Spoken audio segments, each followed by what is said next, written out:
exclusiva. Mbappé, la próxima temporada, llevará el número 10 del Real Madrid. Elle m'a dit t'aimes mes boucles d'oreilles, je lui dis j'aime rien, je suis parisien.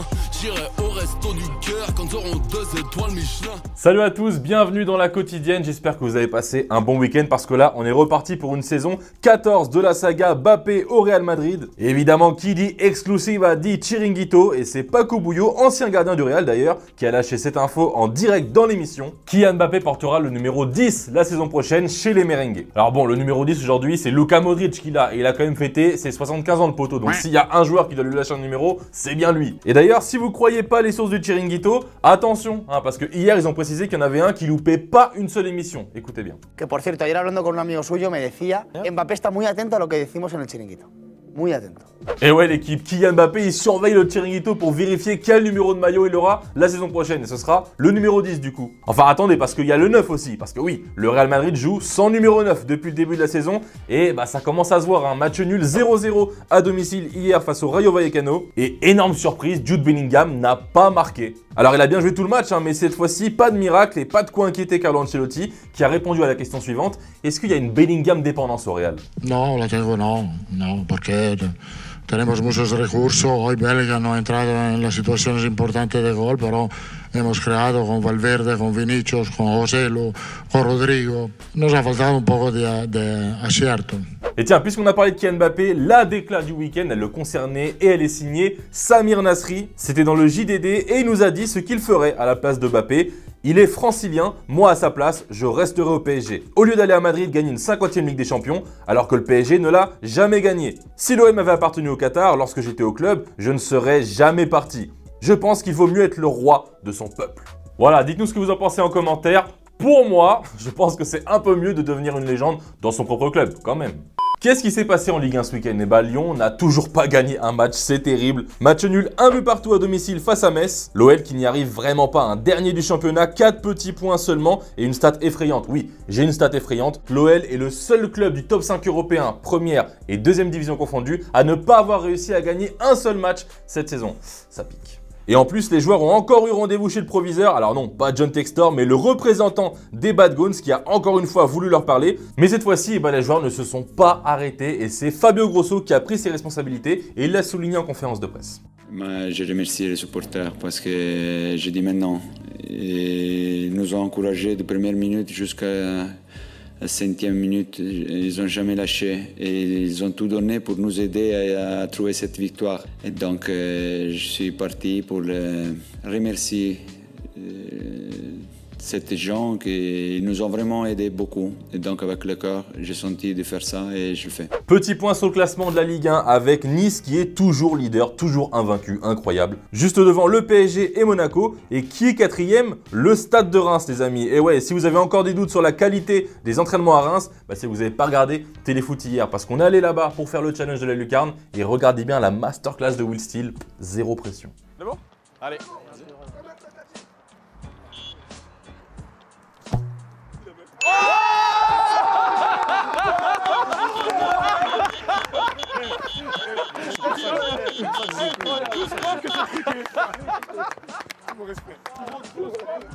Je sais pas vous, mais moi ça m'a donné envie de regarder un peu de football vrai, donc on va s'envoyer ça tout de suite et on va partir au Japon en 2e division parce qu'on a vu des beaux golassos déjà. Ce but de Takashi Inui, ancien joueur d'Eibar de Francfort notamment. Voilà, petite feinte avant de terminer côté fermé. Ça me rappelle quelqu'un, tiens, c'était lors de la victoire 4-0 de Shimizu contre Omiya Ardija. Et puis matez-moi cette frappasse de Uehara pour la victoire 5-0 d'Iwata.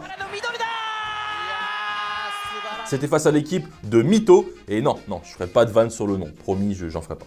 Allez, petit tour en Angleterre pour vous parler de 2 buts, enfin plutôt 2 célébrations. Une qui est plutôt marrante et une assez triste. Donc on va commencer par rigoler un petit peu. C'était lors du carton du week-end à l'Etihad Stadium, évidemment. Une victoire 6-1 de Manchester City face à Bournemouth et une presta de fou furieux pour Jérémy Decoux qui va devenir une vraie machine avec Guardiola. Un but et 4 passes décisives et il nous a refait la fameuse célébration FC24 qui moi perso me rend fou quand je me prends un but, j'ai envie de péter un plomb. Mais bon, faut avouer qu'il l'a fait très bien quand même. Et l'autre célébration marquante du week-end, c'est celle du Colombien Luis Diaz qui a arraché le nul avec Liverpool sur la pelouse de Luton. On pouvait lire sur son t-shirt Liberté pour papa parce que oui, son père est malheureusement toujours retenu kidnappé par un groupe armé en Colombie. Pour rappel, ça s'est passé dans une station-service de Barrancas le 28 octobre dernier. Sa maman a rapidement été relâchée mais pas son père, donc on espère vraiment que le cauchemar va s'arrêter pour Luis Diaz et qu'il va pouvoir retrouver très vite toute sa famille. Bon, j'ai envie de parler de coups francs l'équipe parce que ce week-end j'ai vu le coup franc de Sofiane Diop avec Nice, c'était un régal, donc je me suis rematé plein de coups francs. Et hier dans Téléfoot, c'est Thierry Henry qui nous a révélé qui était, selon lui, le meilleur tireur de coups francs de l'histoire. Je vous laisse regarder ça et on va ouvrir un petit débat juste après. Juninho, on s'arrête, c'est fini. Il y a des mecs qui veulent frapper comme Juninho, mais moi si je frappe comme Juninho, je me fais mal. Mon pied il est là. C'est dur, puis si je fais ça, il faut que je retourne en enfance et que je mette des chaussures orthopédiques. J'ai jamais vu un mec tirer, parce que Juni, il est venu après jouer à Montréal, New York Red Bulls avec moi. Au début, je pensais qu'il faisait pas exprès. Et il est venu à l'entraînement. Et je fais, Juni, tu faisais pas exprès en vrai. Tu tirais, mais tu laissais flotter la balle. Il me fait non. Il m'a dit non, regarde. Première lucarne, la balle est partie là, ça. Elle est partie sur le côté. Il m'a dit deuxième lucarne. Il l'a envoyé, la balle a flotté, elle est partie là-bas. J'ai dit pardon. Pardon. Le grand Juninho, c'était vraiment un cheat code. Mais bref, c'est l'heure de la question du jour les amis. Pour vous, qui est le meilleur tireur de coup franc actuellement? Je ne demande pas le meilleur de l'histoire, mais le meilleur aujourd'hui. Si vous avez un coup franc à la 90e, par qui vous le faites tirer? Dites-moi tout dans les commentaires et demain on sélectionnera 2 d'entre vous. Et d'ailleurs, vendredi, Julien vous demandait ce que vous pensiez de la nouvelle formule du Ballon d'Or qui sera co-organisée avec l'UEFA à partir de la saison prochaine et où les critères, normalement, ils resteront les mêmes, ça ne bougera pas. Et globalement, vous êtes absolument pas chaud. À l'image de toi, JN, tu nous dis que ça fait plusieurs années que tu n'es même plus intéressé de savoir qui gagne, vu qu'il n'y a rien qui change sur la façon dont est attribué le Ballon d'Or. Donc, blasé au max, un peu comme toi, APB. Ça ne changera pas grand-chose tant qu'il n'y aura pas un minimum de votes du public, comme pour le FIFA Men's Best Player of the Year, où les voix du public comptent pour 25% du vote. Ça, j'avoue, ça pourrait être pas mal. On va appeler l'UEFA, on va leur demander. Et voilà l'équipe, c'est la fin de cette quotidienne. J'espère que vous avez passé un bon moment avec nous. On se quitte avec le boss, le maestro Thierry Henry qui a expliqué au micro de Seth Bargno comment il a appris à travailler les coups francs. Parce que ouais, il dit même qu'à la base, il était nul, carrément. Donc voilà, il y a toujours moyen d'y arriver. Prenez soin de vous et on se dit à demain. Ciao. J'étais nul au coup franc. Mon pied gauche, il était horrible quand j'étais petit. Bon, c'est pas toujours terrible. Mais si tu travailles, pourquoi tu ne donnes pas une autre chance de pouvoir mettre des buts? C'est un ballon arrêté. De nos jours, c'est quand même important. Pourquoi tu te retires quelque chose? Tu travailles, tu reviens. Bon, je peux tirer les coups francs, je peux partir en profondeur, je peux décrocher, je peux jouer à gauche, je peux jouer à droite, je peux jouer dans l'axe. Voilà, si l'équipe elle a besoin de moi, je peux presser. C'est peut-être pas trop mon truc, mais on a besoin de pressing pendant 10 minutes. Pas pendant 10 minutes, tu peux jouer à droite. Ok, jouer à droite, tu peux enrouler. Tu peux enrouler, tu peux... Je parle pas de moi, hein. Je dis juste que peut-être, oui, maintenant, les joueurs, j'ai l'impression que dès qu'ils savent faire quelque chose, ils font ça. Et c'est une forme aussi, attention, d'intelligence. Hein.